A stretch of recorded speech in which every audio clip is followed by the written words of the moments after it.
All right, thanks again for staying with us on the show this morning on ITV. Well, I told you at the beginning that our focus will be on the environment, specifically one of the major headaches globally as it relates to the environment, which is on climate change. This has been a been a conversation that has taken the center stage when it comes to conversations on world economy, even at the world level of politics. The issue of climate change is still very there. Of course, recently, environmentalists and stakeholders converged in Glasgow, Scotland, to deliberate on what has been done so far to checkmate the menace of climate change and global warming, particularly against the background of all of the threats confronting the environment. I have with me here the Executive Director of Environmental Rights Action and Friends of the Earth Nigeria, who incidentally was also in Glasgow, Scotland. I saw you doing like this, Dr. Gordon Uyuju. I saw you doing this. I saw you carry placard in Glasgow, but we'll talk about that much later. But let's look at the journey, where we are coming from as it relates to the climate change conversation. Where are we today and where are we going? But let's begin from where we are coming from. Well, for the past several decades, it has become very glaring that global warming is rising. And it's not just rising, it is leading to catastrophic events in terms of extreme weather conditions. And as a result, the world gathered to try and fix the solution. And we are glad that the world made commitments at the Conference of Parties. The Paris Agreement of 2015 is a landmark agreement which specifies the roadmap and the directions that the world will take. One of it that is very significant is to limit global warming to 1.5 degrees and well below 2 degrees. I think that is a hallmark of what every activities, every action that the world is trying to achieve centers on. But also, let me quickly put up front the significance of that agreement.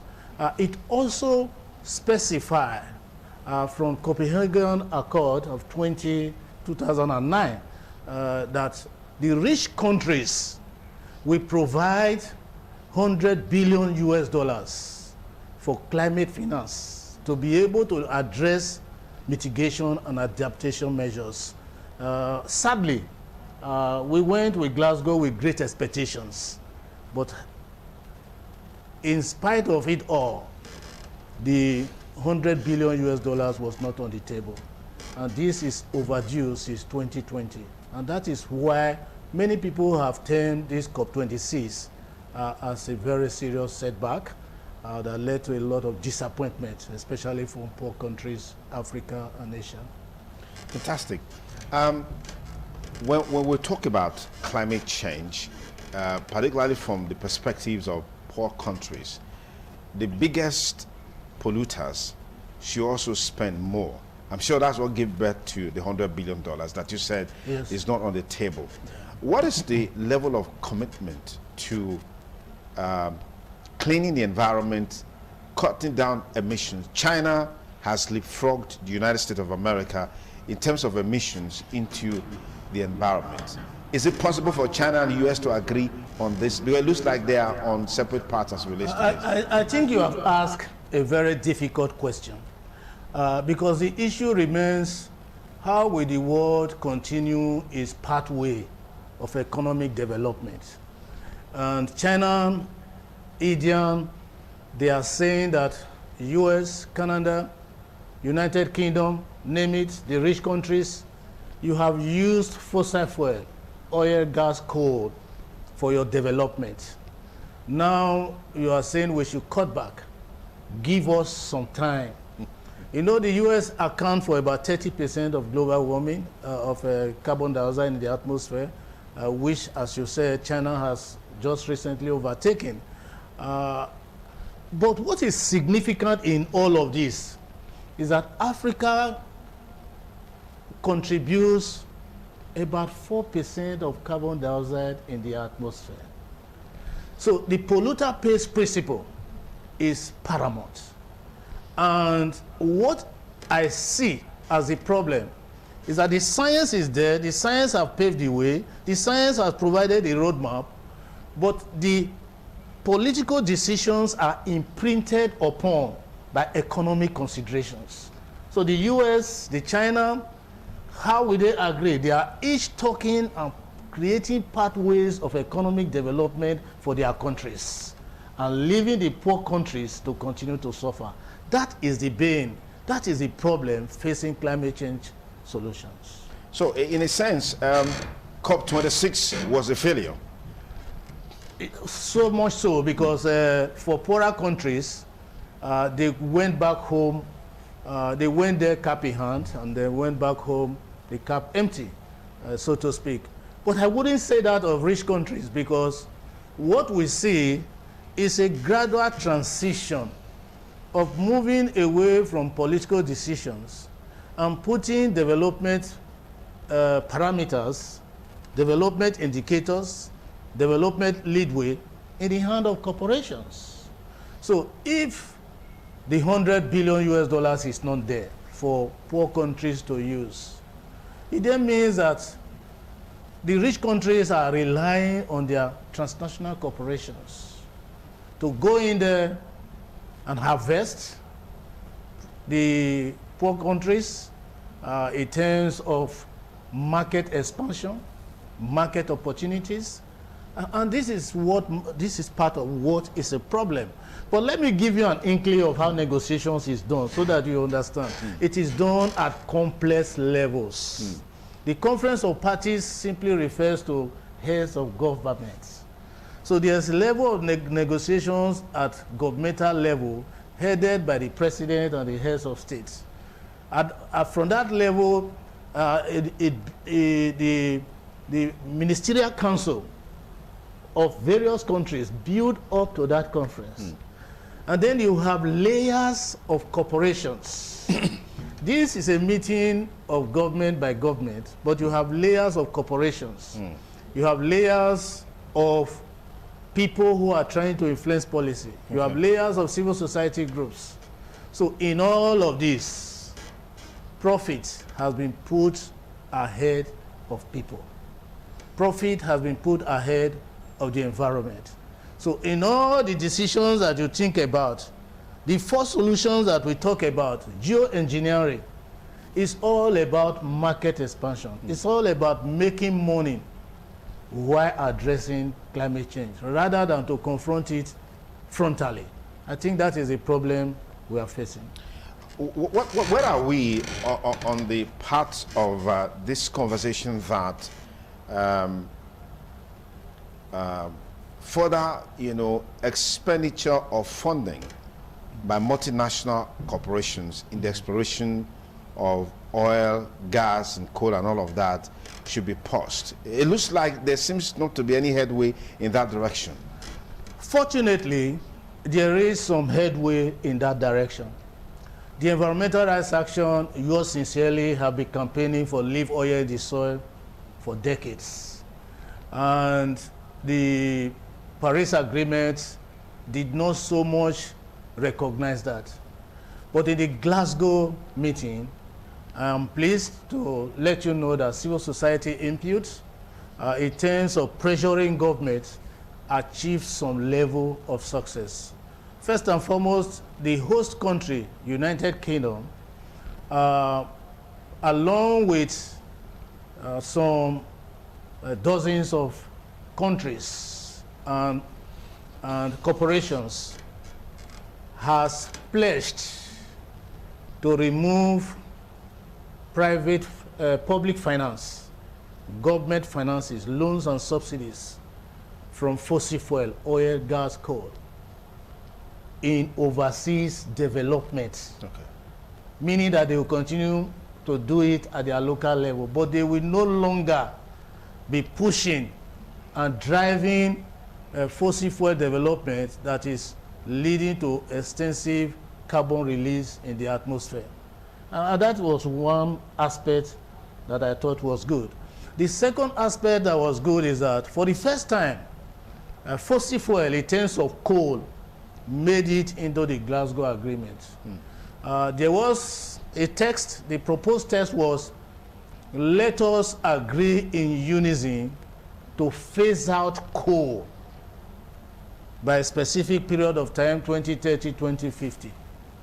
Again, China and India making opportunities of the present circumstance of their country because they depend chiefly, majorly on coal for their economic development.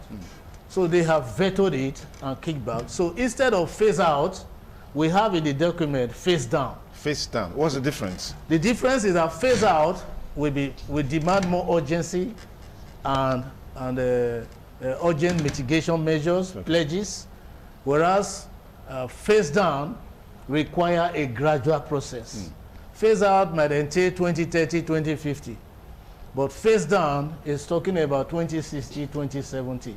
So that is where we are at the moment. But let me also tell you in terms of carbon emissions in the atmosphere. As we have it right now, the global consensus is that we limit carbon dioxide in the atmosphere to 1.5 degrees, way below 2 degrees. Now, the temperature today is 1.1 degrees. If all the nationally determined commitments, all the agreement of the countries, their pledges, I will do this, I will do that to adapt, I will do this to mitigate. If all is done at 100% level, we will still arrive at 1.8 degrees, meaning that you have fallen short of the expectations. But look at this, a no action, assuming no action is done and status quo remains, the earth will warm up to 2.4 degrees. So you can see a level of hypocrisy to some extent that in spite of all the pledges, the pledges we are not going to realize 100%. Yes, because the target is not achievable. The target is not achievable. Even if the pledges are met ultimately, you still overshot the wrong way. So you are heading towards disaster. And that is the problem. So how can the world connive, conspire, agree among themselves to take action that they know falls completely short of addressing the problem? So this is why many have concluded that the COP process itself, particularly the COP26, ended in abysmal failure. Fantastic. If you just join us, you're onto TMI, and our conversations is on the climate change debacle against the background of efforts being made to reduce emission, facing hiccups here and there. Dr. Godwin Uyujo is very vast on environmental issues, particularly in ensuring a cleaner, healthier environment. You mentioned the nationally determined commitments and goals by countries. How does Nigeria come in? What is the state of Nigeria as it relates to all of this issue? Where do we place the country? On November 4, in the United Kingdom Pavilion, I was there when the United Kingdom took the decision, along with other countries, allied countries, to stop investment in fossil fuels. It was very painful to me, particularly, that Nigeria was missing on that list. Nigeria is missing because although it professes for energy transition, moving from oil and gas, coal, towards renewable energy, in reality, the blueprints, the political will. So I don't think it's about opportunities for the Nigerian government. It's just about the political will. So the political will for transition is not there. So the rhetorics, the professing is there, but there are no substance to back it up. But at another level, in terms of sincerity, it would have been highly hypocritical for the Buhari regime, Buhari government, to have signed up, knowing fully well that at home, there's nothing on the it's ground. not able to end gas flaring. Gas flaring persists continuously. Oil spill, violence, problems of environmental degradation, oil corporations externalizing production costs to the local people. And now with the Petroleum Industry Act, the government has taken directly 30% of the profit for oil exploration. And you talk about the hype that is promoting the Chad Gongola oil exploration, the frontline states, for example, frontline oil production exploitation. We are still very backward. Nigeria cannot claim that is transiting based on the things we see, because the economy still depends on oil and gas. And Nigeria was nowhere to be found in making commitments to end public finance, loans and subsidies in the production of oil and gas. And that was very sad for many Nigerians. We've had some targets set for 2030 in terms of the cutting down emissions with 70%. How feasible is that under this present circumstances? Well, I don't want to sound doom, but the president, while he was in Glasgow, committed to net zero by 2050 or thereabout. But net zero does not address issues of mitigation. It does not directly address mitigation issues. It's simply saying that a market should be created for carbon, and that poorer countries that still have the space in terms of carbon equity, those countries can then sell that portion to countries that need space to continue to pollute. This is the same argument that has gone on in decades.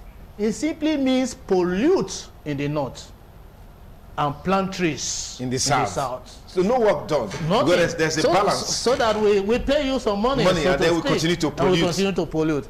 That is what net zero is about.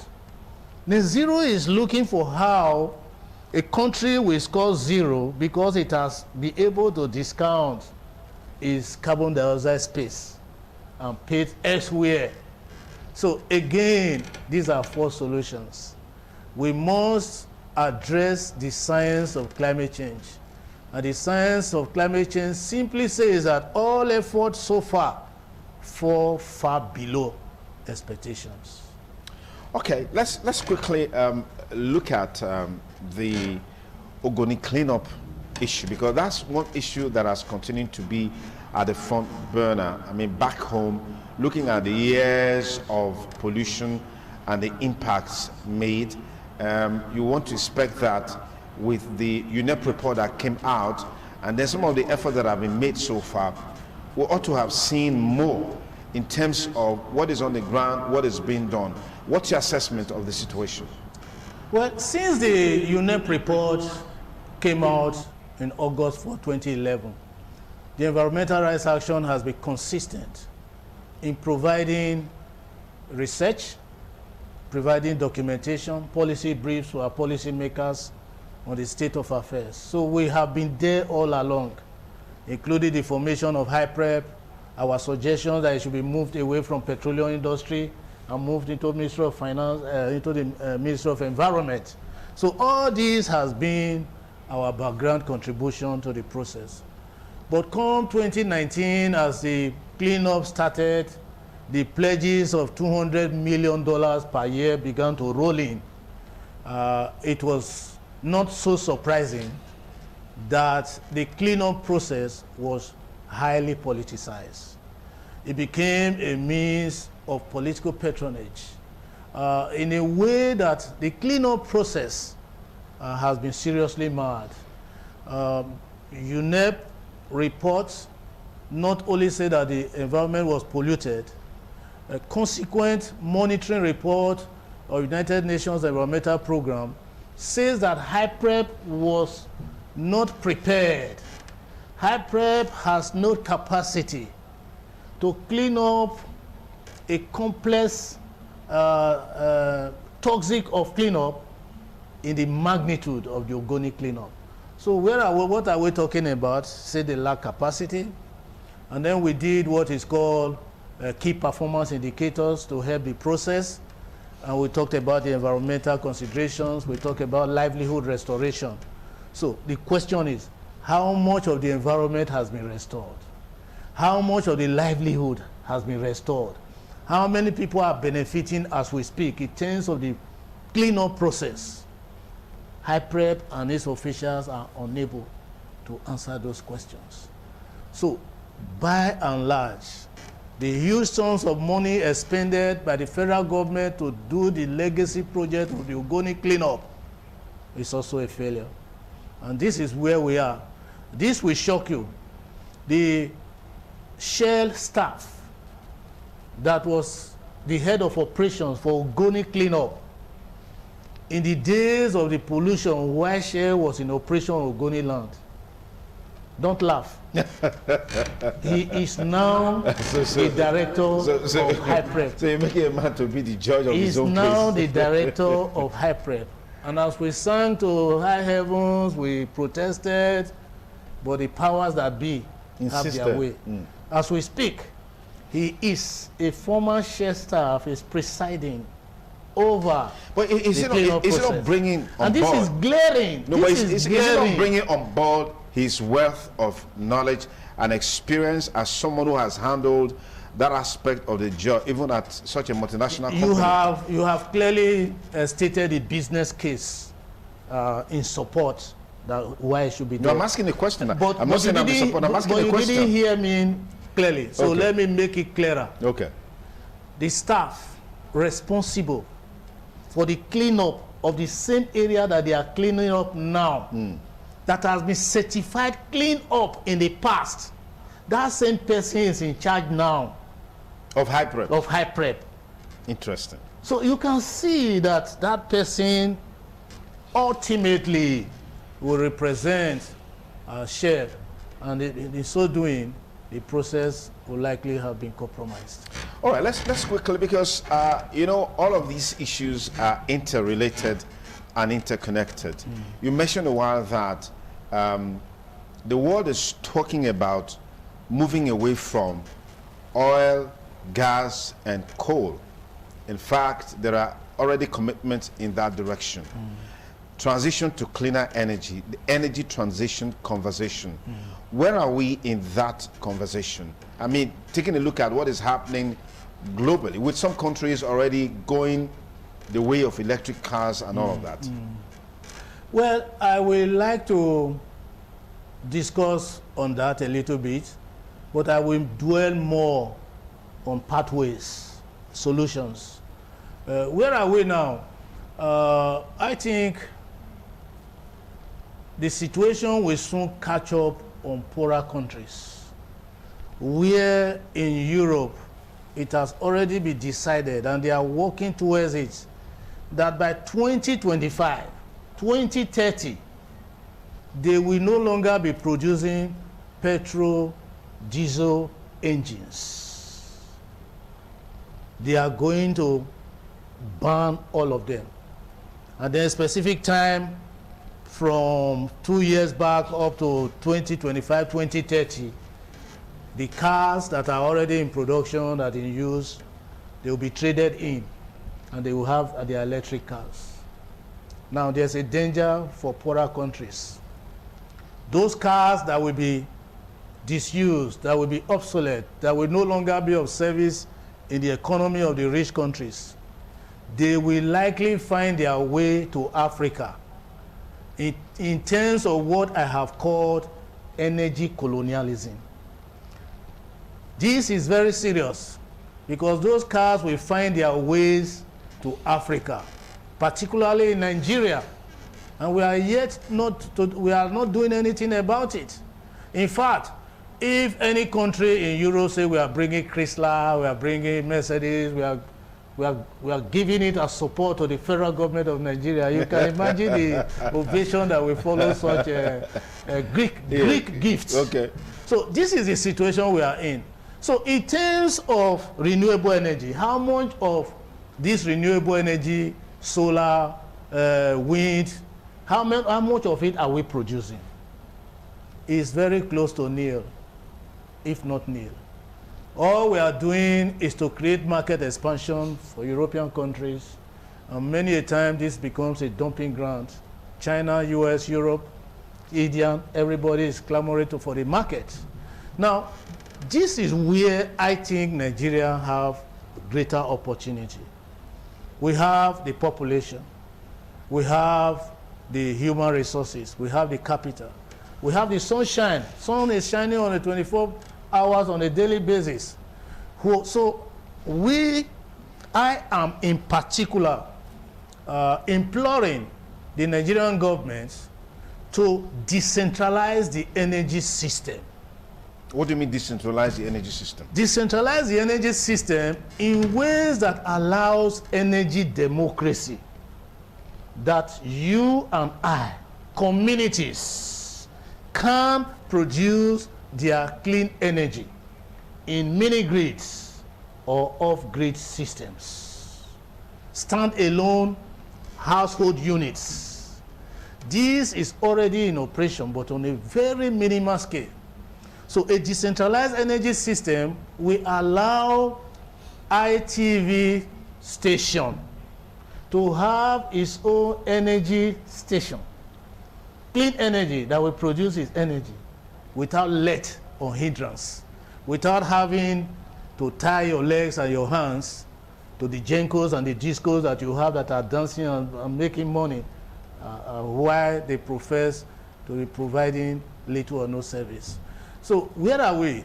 A decentralized energy system that will allow individuals, that will allow communities, that will allow small-scale and medium-scale enterprises to produce their own solar energy in ways that the investment, the production cost, and if there's any profit, it accrues to the people. This is quite different from what we currently have in terms of energy monopolies, where we have Shell, Chevron, Texaco, and the rest of them. They have monopolized the energy sector. And we see a fight that is going on already. These companies are now trying to masquerade themselves and to fill the gap of clean energy. That will be a disaster because the status quo will remain. We are saying it is time to put people first. It is time to act for the environment and to put the environment and people first before profit. This is one way we can indirectly, even to say directly, address the problems of climate change. Is this something we can do at individual levels? Very much so. It has to do in terms of the amount of carbon dioxide released in the atmosphere. Let's start with that. But I mentioned earlier that Africa contributes almost an insignificant 4% of the carbon emissions in the atmosphere. So even if Africa is to record a zero carbon emissions, there's still a problem. What about the energy? So Africa should concentrate more on promoting energy access for all. About 70% of Nigerians still live without uninterrupted power supply. And that is not just all. What is striking is that about 51% of Nigerians, including those in Abuja, as records show, is dependent on fuel wood. So deforestation is going on a very high level for the charcoal production and others. And then we have this problem of energy, lack of energy, because the demand simply overwhelms supply. So that is the focus. Any government should realize that it is time to focus on energy production. They should focus on energy decentralization. I want to mention something significant that the African countries have not been able to put squarely on the table. One is payment for loss and damage. In the event of climate change, the catastrophic event that goes with it, since Africa is not responsible, who pays for the loss and damage? Who pays for the destruction of property? Who pays for the destruction of lives? Somebody have to be accountable, and that is the rich countries, but they are not living up to expectations. But Africa also is not able to bring them to account. It's not able to bring them to a place of liability. Yeah. Secondly, what is very important, if Africa chooses to forego its stranded assets, the oil, gas, coal, they are termed, if you forgo them, they become stranded assets. So what will be their fate? What will be their fate? Yes. What will be their profit? What will be their interest? What will be the goal? So African countries, again, are impressing on rich countries to pay for this stranded asset. It will shock you that the money is very small. For example, what is the value of the Nigerian oil as of today? We have heard several figures, although they are not verifiable. But we can say that, okay, let's say it's 32 billion, 32 billion, pounds? No, 32 billion, I'm talking about the quantities. The quantity, yeah. Okay. Okay. So it's about 32 billion crude oil expansion that we have, and more expansion is going on. And we are producing currently between 2 million barrels per day. So if we have 32 billion barrels and we produce 2.5 billion, you can see that the science is very clear. It's very clear. And it is quantifiable. And if it is poorer countries that is owing the rich countries, they will not only have produced the invoice, a date would have been set. So that is where we are. I think there is a high level of politicking, and it's about the rich countries having their way and the poorer countries having their say. So was this paints a very gleam future as far as this conversation is concerned. So what is the hope in cutting down emission and by extension reducing the menace of climate change and global warming? To continue on the line of my thoughts, many people are now thinking that the COP process itself is not a solution, and that solution resides elsewhere. Where is that? You and I. Fantastic. And that is about taking decisions, and that is about having the understanding that oil and gas is really destroying the environment, is leading to human health hazard. Therefore, let us agree to transit. That is the basis. Our government has not sufficiently oriented the people towards that direction. Importantly, we have high-level scientists in Nigeria. It is time to knock on their doors.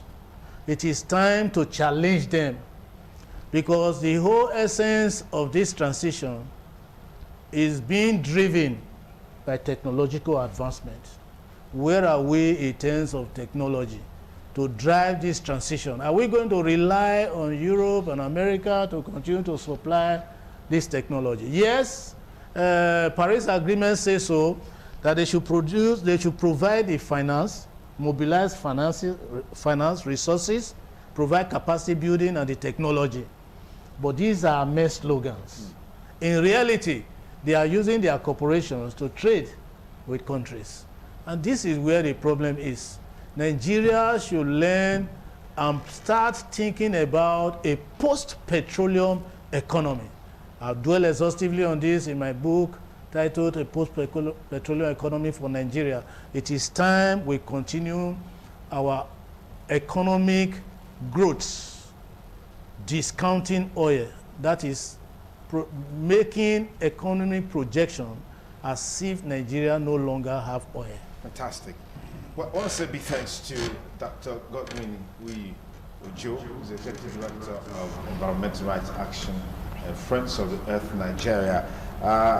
Well, thank you so much for sharing with us this very sublime knowledge on environment, the politics, the governance as it relates to environmental issues. The parting word is that we need to move away from the sloganeering, as it's called, whether at the global level or at the local level. We need to move to that point where we realize that you and I need to take up that responsibility of protecting the environment and ensuring that we reduce emission. The climate change, global warming that we're talking about is the effect of the emission of greenhouse gases into the environment. Chief among these greenhouse gases is carbon dioxide. And so if we would reduce all the effort that we put into polluting the environment, then of course we can have a cleaner environment. Government also needs to match words with action in protecting the environment. Dr. Joe, thank you for coming on the program. Thank you for having me, Sonny Duke. It's the TMI Monday. We take a short break and we'll be back with the rest of the program. Please don't go away. Stay with us.